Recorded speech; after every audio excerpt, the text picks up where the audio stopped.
Welcome back to the NobleKnightDuelist. Today, in this episode, I'll be doing a deck profile for Endymion Gaurdragon. So, let's get started. I'm running 3 copies of Servant of Endymion. What she does is every time I activate a spell, you place a spell counter on her. I can remove 3 spell counters to summon her from the scale, and a code that I can place spell counters on from my deck.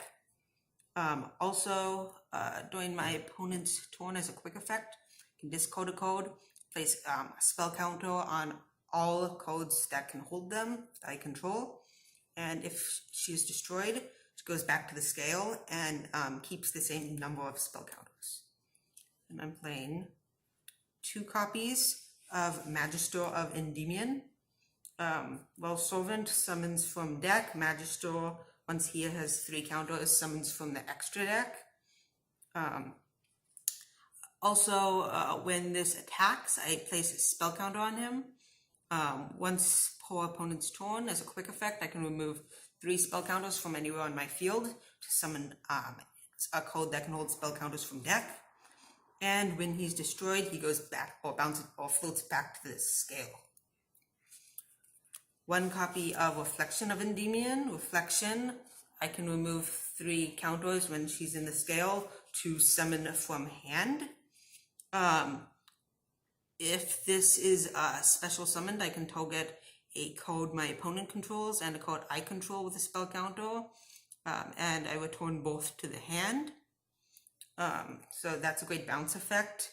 If she's summoned off of one of the others, I can use that.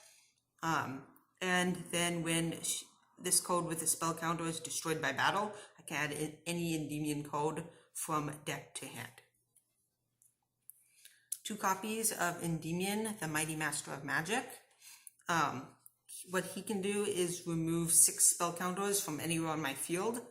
Then you special summon this code from the Pendulum Zone, and the amount of codes I control that have spell counters, I can destroy that many. So it really can nuke your opponent's entire board. His monster effect is when a spell or trap code is activated as a quick effect, I can return a code I control with a spell counter to the hand and then negate the activation, and if I do, destroy it. Also, if he is destroyed, he cannot, while he has a spell counter, my opponent cannot target it with code effects, and it cannot be destroyed by an opponent's code effects. And when this with a spell counter is destroyed by battle, I can add any normal spell from deck to hand. Okay, so that's all for the Endymion codes. For the Mythical Beasts, I'm only playing 2 copies of Mythical Beast Jackal King. This you can just summon off of Servant, and the effect is if I have no codes in my other Pendulum Zone, you can destroy this code, and if you do special summon 1 face-up Mythical Beast Pendulum monster from your extra deck, normally with this deck you won't be using that effect too often. You'll be using the monster effect, which is when a spell is activated, place 2 spell counters on this code, so it can build up pretty fast. So you can summon Endymion off by removing spell counters from him. And then once per turn, when an opponent activates a monster effect, as a quick effect, you can remove 2 spell counters from this code, negate the activation, and destroy it. Then 1 copy of Mythical Beast Gaurdragon. If you have no codes in your other Pendulum Zone, you can target 1 other spell trap code on the field, destroy it, and this code. You can only use the effect of Mythical Beast Gaurdragon once per turn. So this is like my main deck out to Mystic Mine. And then its other effect kind of works like a hand trap. Each time a spell is activated, you can place 1 spell counter on this code when that spell resolves. And then when your opponent normal or special summons a monster, except during the damage step, you can remove 3 spell counters from anywhere in your field, special summon this code from your hand, and then return that opponent's monster to the hand. You can only use the effect of this once per turn. So it's great because you can activate that from your hand. Now, the extenders that I'm playing is 3 copies of Abyss Actor Cordon Razor. If you control the pendulum effect is if you control no monsters, you can special summon this code from your pendulum zone, and you can only use that effect once per duel. Then I'm playing also the monster effect. It gains 1,1000 attack if you control no other monsters. 3 copies of Chronograph Sorcerer and 1 copy of Time Gazer. When Chronograph is in the scale, it can destroy itself, so you place it in the extra deck, and then summon from deck Time Gazer. Also, if a code you control is destroyed by battle or code effect, you can special summon this code from your hand. Then you can special summon 1 monster from your hand.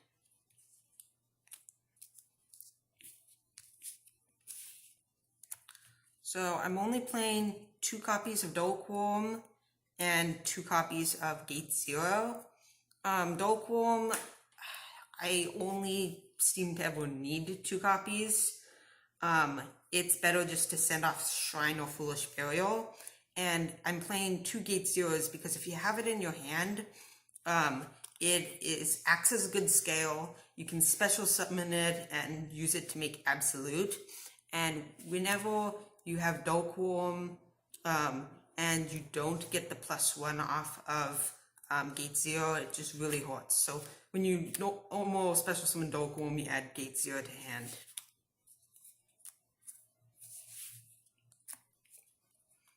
One copy of Aethor, the Evil Empowering Dragon. The pendulum effect is, actually that doesn't affect, but the monster effect is when this code is normal or special summoned, you can target 1 monster on the field and banish it. So you can summon this off of Hieratic Seals in the extra deck, and then, so you bounce a code, and then when he's summoned, you can also banish something. 1 copy of Tempest and 1 copy of Destrudo, just for a combo you do with this deck, to make Absolute. Okay, that's all for the monsters. For the spells, 3 copies of Spell Power Mastery, the best spell in the deck. It searches any of your Endymion codes and puts spell counters on all your codes. 2 copies of Dragon Shrine, 1 copy of Foolish Burial. I only went with 2 copies of Dragon Shrine because 3 was a little bricky, because it's a once per turn effect. But with this, you send Dolkworm to the graveyard, revive him so he's an extendo for turn, and then you add Gate Zero to hand. 3 copies of Allure of Darkness. Most of your deck is dark, so the banishing effect really doesn't, it's fine, but it helps you fix your hands. And I have a little field spell engine, playing Set Rotation, Terraforming, and then Magical Citadel of Endymion, Dragon Ravine, Necro Valley, and Secret Village of the Spellcasters. Secret Village is just great against Sky Striker and many other decks. Necro Valley completely shuts down Orchest, Thunder Dragon. So this shuts down spells. This shuts down anything in the graveyard. Dragon Ravine, you search off of Dragoonid Knight Romulus, so it's part of the combo. Magical Citadel of Endymion is just an all-around good code. It says each time a spell is activated, you place a spell counter on this. If any of my codes with a spell counter would be destroyed, you just transfer all the spell counters to this code. If this would be destroyed, you can take a spell counter off of this code instead, and that's it. Once per turn, if any of my codes with a spell counter would activate their effects, I can remove spell counters from this code instead.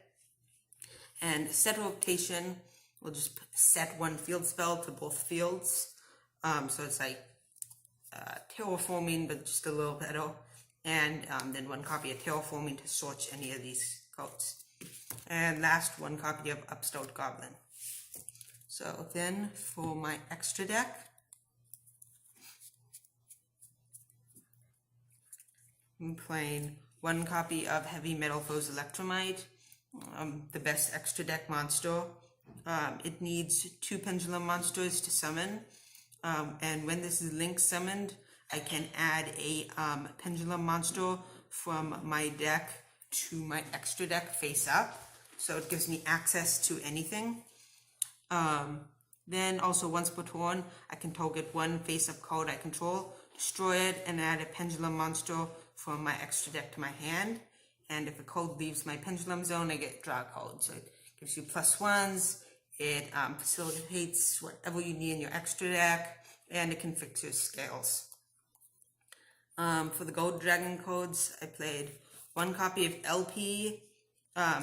All the Guardragons, they can summon a monster to like a zone that 2 link arrows point to. So LP summons from deck, Pisty summons from graveyard or banished area. Triple Burst Dragon just gives me the arrows I need to do the Guardragon combo. And it's also good against Sky Striker because once per turn during the damage step, when spell trap or monster effect is activated, as a quick effect, you can negate activation. So it can stop any of the effects that they'd activate during the battle phase. And if this activates a defense position monster, it inflicts piercing damage. During your main phase, except the turn this was special summoned, you can tribute this code, then target 1 link to or lower monster in your graveyard, special summon it. Then you can special summon 1 level 4 or lower dragon monster from your hand. So you can summon back Electromite, which is great. 1 copy of So You Just Scoldred. This code gains effects based on how many monsters you use to summon it, with the best effect being if you used 4 or more monsters to summon him. You can draw 4 cards and then place 3 cards from your hand at the bottom of your deck. The effect, if you use 3 or more, says once per turn during your main phase, you can special summon 1 monster from your hand. And last 2 or more, if a monster is normal or special summoned to a zone that this points to, it gains 300 attack and defense. 1 copy of Dragoonity Knight Romulus. This card searches out Dragon Ravine from your main deck.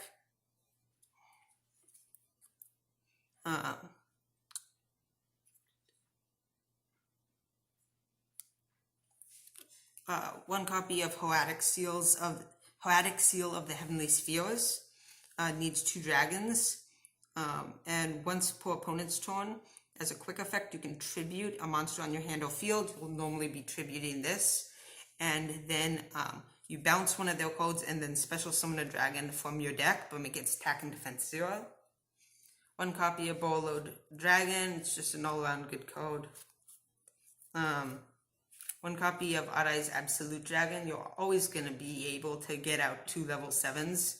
So you can make him, and when he leaves the field, he summons Arai's Vortex Dragon. So even if you link summon using Absolute, he goes into Vortex. Vortex bounces a code and then also is an Omni Negate. 1 copy of F.A. Dawn Dragstore. You can make level 7s pretty easily with this deck because of Destrudo.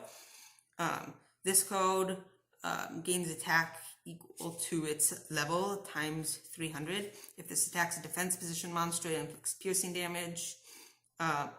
And then also, if my opponent activates a spell trap effect, as a quick effect, you can reduce this level by 2.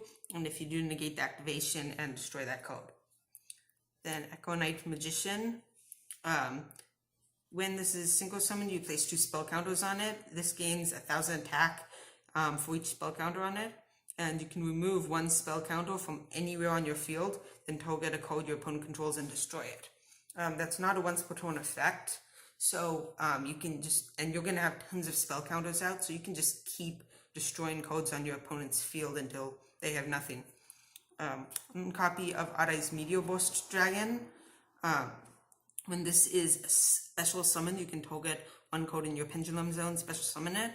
Also, that can't attack for the rest of the turn. So you can you'll usually have level 7s in your scales, so that you can then go into absolute with using him and the code. And then I'm playing 1 copy of Metal Foes Quizmontite and 1 copy of Metal Foes Adamantite. This requires 1 Metal Foes monster and a monster with 2,500 or less attack. And this requires 1 Metal Foes monster and 2 monsters with 3,000 or less attack. So what you can do with both of these is I run in my side deck copies of Super Polymerization.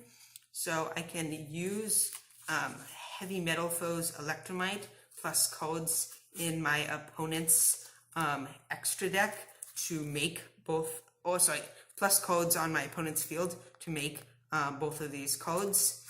And just great, the best Super Poly tokens.